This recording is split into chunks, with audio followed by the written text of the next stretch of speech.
A recent video from No.Nat1's on the Magus made me really appreciate how much some things in Pathfinder 2nd Edition are held back by tunnel visioning.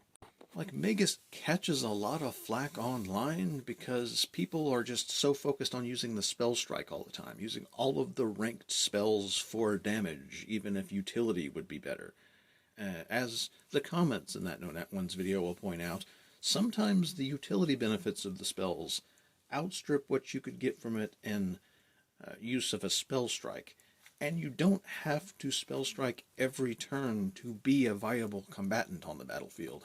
This all plays into the spellcaster's weak discourse, and then just it's people that are underperforming because they're not using it to its full potential. A fine example of this is the Shocking Grasp spell strike, which is still legal despite all of the forum outrage about it not being in the remaster. It's still legal to use officially. It was a classic thing that was repeated often of just preparing spell strike in all your slots, going all the way up and keep raising it until you get a spell attack that deals more damage per rank. But at first level, unless you're fighting something that's made of metal or wearing metal armor, it does 2d12 damage at level 1 on that spell strike.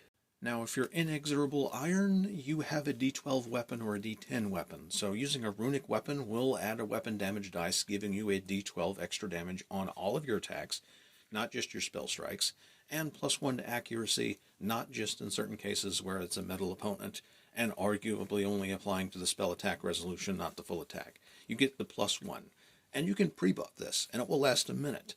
And apply that extra damage to every attack you make, and that extra attack bonus to every attack you make. And at level 1, most spell attack cantrips will deal either 2d6 or 3d4 damage, dealing that additional 1d12 you are lacking, but also having a higher minimum damage. Oh, and all of these cantrips have rider effects on crits, which the Shocking Grasp doesn't have.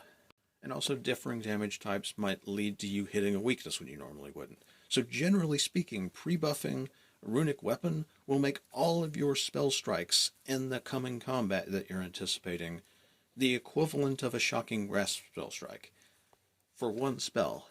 And it will retain its use and effect on party DPR until everybody has +1 striking weapons. And at higher levels, putting aside the purely utilitarian things that might pull the same weight as a spell strike or more, who cares if your spell strike is down? If you can blazing dive over there and emit a large AoE of damage, you are still moving, striking, and getting a bunch of bonus damage from a spell. You are holding yourself back so much on Magus if you're just tunnel visioning on spell striking.